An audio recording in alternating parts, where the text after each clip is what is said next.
ബഹ്റൈനിൽ പൊതുനിരത്തിൽ കൂട്ടം കൂടുന്നതിന് വിലക്കേർപ്പെടുത്തി സിവിൽ ഡിഫൻസ് കൗൺസിൽ. ബഹ്റൈനിൽ രാവിലെ സൈറൺ മുഴങ്ങുന്നതായുള്ള വാർത്തകൾ വരുന്നുണ്ട്. ഇറാൻ ആക്രമണത്തിൽ പരിക്കേറ്റവരെ UAE president Sheikh Mohammed bin Zayed Al Nahyan ആശുപത്രിയിലെത്തി കണ്ടു. വിവരങ്ങളുമായി ദുബായിൽ നിന്ന് മുഹമ്മദ് റഹീസാണ് ചേരുന്നത്. Rahees, good morning. ഈ ഒരു സംഘർഷ പശ്ചാത്തലത്തിൽ വിവിധ ഗൾഫ് രാജ്യങ്ങളിൽ ചെറിയ തോതിലെങ്കിലും അല്ലെങ്കിൽ ചെറുതും വലുതുമായിട്ടുള്ള ചില ആക്രമണങ്ങൾ ഉണ്ടായി. പക്ഷേ ഓരോ രാജ്യങ്ങളും തങ്ങളുടെ പൗരന്മാരെയും അവിടെ എത്തിയ മറ്റു രാജ്യങ്ങളിലെ പ്രവാസികളെയും ഒക്കെ ചേർത്ത് പിടിച്ചത് ലോകത്തിന് തന്നെ മാതൃകയായ കാര്യമാണ്. ഇന്നിപ്പോൾ ഈ ബഹ്റൈനിൽ നിന്ന് വരുന്ന വിവരം എന്താണ്? മറ്റെന്തൊക്കെ അപ്ഡേറ്റുകളാണുള്ളത്? ഏതെങ്കിലും തരത്തിലുള്ള നിർദ്ദേശങ്ങളൊക്കെ നൽകിയിട്ടുണ്ടോ? ക്രിസ്റ്റീന, ഉന്മേഷ്, ഈ ബഹ്റൈനിലുണ്ടായ ഈ ആക്രമണം, അതിന്റെ അലയൊലികൾ, അതുമായി ബന്ധപ്പെട്ടുണ്ടായ അപകടങ്ങൾ, ഇതൊക്കെയും തുടരുന്നതിന്റെ അല്ലെങ്കിൽ ആ രക്ഷാപ്രവർത്തനമൊക്കെ പുരോഗമിക്കുന്ന വിവരങ്ങളാണ് ഇപ്പോൾ ബഹ്റൈനിൽ നിന്ന് ലഭിക്കുന്നത്. അതിൽ ഏറ്റവും പ്രധാനം, ബഹ്റൈനിൽ രാവിലെയും ഇന്ന് അപായ സൈറൻ മുഴങ്ങിയിട്ടുണ്ട്. അതിന്റെ ഭാഗമായി ജനങ്ങൾ ജാഗ്രത പാലിക്കണം എന്ന് അറിയിക്കുന്നുണ്ട്. അതിനൊക്കെ അപ്പുറം ഈ ബഹ്റൈനിൽ പൊതുനിരത്തിൽ കൂട്ടം കൂടുന്നതിന് നിലവിൽ വിലക്ക് ഏർപ്പെടുത്തിയിരിക്കുകയാണ്. പബ്ലിക് പാർക്കുകളിൽ, മറ്റ് ഇടങ്ങളിൽ, പൊതുവായ സ്ഥലങ്ങളിൽ ഒരു പരിധിയിൽ കൂടുതൽ ആളുകൾ കൂട്ടം കൂടി നിൽക്കരുത് എന്നുള്ള നിർദ്ദേശമാണ് നിലവിൽ സിവിൽ ഡിഫൻസ് വകുപ്പ് നൽകുന്നത്.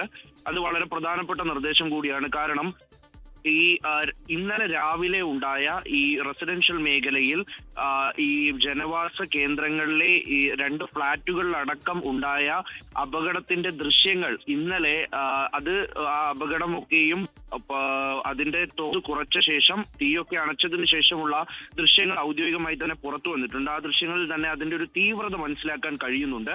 അതുകൊണ്ട് തന്നെ ജനജീവിതം സുരക്ഷിതമാക്കാൻ, ഒപ്പം തന്നെ ജാഗ്രത പാലിക്കാൻ ഒക്കെ വേണ്ടിയിട്ടാണ് ഇത്തരത്തിലൊരു തീരുമാനം കൈക്കൊണ്ടിരിക്കുന്നത്. നിരത്തിൽ ഇറങ്ങി കൂട്ടം കൂടി നിൽക്കരുത് എന്നുള്ള കാര്യം ആവർത്തിച്ച് ആവശ്യപ്പെടുകയാണ്. കാരണം ഇന്നലെ ആക്രമണം ഉണ്ടായ സ്ഥലങ്ങളിൽ ജനങ്ങളെ നേരിട്ട് ബാധിക്കുന്ന തരത്തിലേക്ക് ആക്രമണം മാറിയത് ബഹ്റൈനിലാണ്.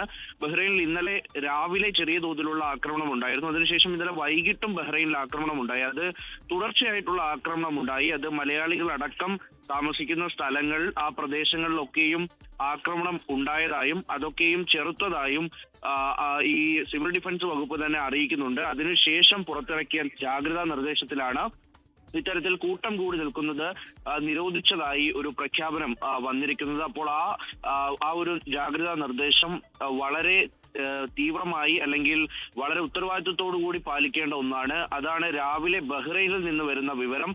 കുവൈറ്റ് ഉൾപ്പെടെയുള്ള സ്ഥലങ്ങളിൽ ഈ നിലവിൽ ആക്രമണം നടക്കുന്നതായുള്ള വിവരമില്ല. അല്ലെങ്കിൽ UAE-യിൽ ഇന്നലെ പുലർച്ചയ്ക്ക് ശേഷം പിന്നീട് കാര്യമായ തോതിൽ ആക്രമണം ഉണ്ടായിട്ടില്ല. അല്ലെങ്കിൽ ജനജീവിതത്തിനെ നേരിട്ട് ബാധിക്കുന്ന തരത്തിൽ, അല്ലെങ്കിൽ ഈ ഏതെങ്കിലും വലിയ കേന്ദ്രങ്ങൾക്ക് കേടുപാടുകൾ വരുന്ന തരത്തിൽ അങ്ങനെ ഒരു വലിയ ആക്രമണം നിലവിൽ UAE-യെ സംബന്ധിച്ചിടത്തോളം ഉണ്ടായിട്ടില്ല എന്നുള്ള വിവരമാണ് ഇന്നലെ പുലർച്ചയ്ക്ക് ശേഷം പുറത്തു വരുന്നത്. ഏതാണ്ട് 24 മണിക്കൂറോളമായി അങ്ങനെ ഒരു വലിയ ആക്രമണത്തിന്റെ വിവരങ്ങളൊക്കെയും പുറത്തു വന്നിട്ട് അത്രയും സമയമായി. കുവൈറ്റിനെ സംബന്ധിച്ചിടത്തോളം അത്തരത്തിൽ തന്നെയാണ്. ഒപ്പം തന്നെ ഈ ഖത്തറിനെ സംബന്ധിച്ചിടത്തോളം ആക്രമണ ശബ്ദങ്ങൾ ഈ പറയുന്ന തരത്തിൽ ഉണ്ടായി. പക്ഷെ അത് വലിയ തോതിൽ ഒരു ആക്രമണമായി മാറിയിട്ടില്ല എന്നാണ് ലഭിക്കുന്ന വിവരങ്ങൾ. ഇന്നലെ ബഹ്റൈൻ ഔദ്യോഗികമായി ഇന്നലെ മാത്രമുണ്ടായ ആക്രമണങ്ങളുടെ കണക്ക് ഇതുവരെയും പുറത്തുവിട്ടിട്ടില്ല. നിലവിൽ എന്തായാലും ആരും മരിച്ചിട്ടില്ല എന്നുള്ള ആശ്വാസകരമായിട്ടുള്ള വിവരം അവിടെ നിന്ന് ഔദ്യോഗികമായി ലഭിക്കുന്നുണ്ട്. പക്ഷേ എത്രത്തോളം ആളുകളെ ഇത് ബാധിച്ചിട്ടുണ്ടെന്നുള്ള വിവരം ലഭിച്ചിട്ടില്ല. ഷെൽട്ടറുകൾ ഉൾപ്പെടെ തുറന്നതായിട്ടുള്ള വിവരവും എന്തായാലും അവിടെ നിന്ന് വരുന്നുണ്ട്.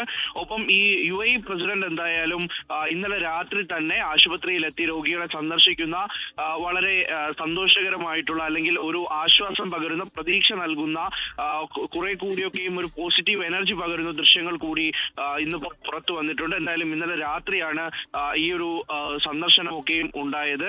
ഏതാണ്ട് 100-നടുത്ത ആളുകൾക്ക് UAE-യിൽ പരിക്ക് പറ്റിയിട്ടുണ്ട്. അതിൽ ഇന്ത്യക്കാരടക്കമുള്ളവർക്കുണ്ട്. അതൊക്കെയും ചെറിയ തോതിലുള്ള പരിക്കുകളാണ്. കാര്യമായി സീരിയസ് ഇഞ്ചുറികൾ ഒന്നുമില്ല എന്ന് തന്നെയാണ് UAE-യിൽ നിന്ന് പുറത്തു വരുന്ന വിവരങ്ങൾ. എന്തായാലും ഇറാൻ അവരുടെ ആക്രമണം അവസാനിപ്പിച്ചിട്ടില്ല. അതിന്റെ തോത് ശരിക്കും ഒരു 3-1 4-1 ഒക്കെ കുറഞ്ഞിട്ടുണ്ട് എന്നുള്ള വീക്ഷണങ്ങളാണ് ഇപ്പോൾ പുറത്തു വരുന്നത്. പക്ഷേ ആ ആക്രമണം, ഈ ബഹ്റൈൻ കേന്ദ്രീകരിച്ചുള്ള ആക്രമണം, അതിന്റെ തീവ്രത കുറച്ചുകൂടി വലുതാണ് എന്നുള്ള രീതിയിൽ മനസ്സിലാക്കാം. ഇപ്പോൾ ഈ UAE-യും അല്ലെങ്കിൽ ഖത്തറിനെയും കുവൈറ്റിനെയും പോലെയുള്ള സ്ഥലങ്ങളിലൊക്കെ അത് ജനജീവിതത്തിനെ ബാധിക്കാത്ത തരത്തിൽ തന്നെ മുന്നോട്ട് പോകുന്നുണ്ട്.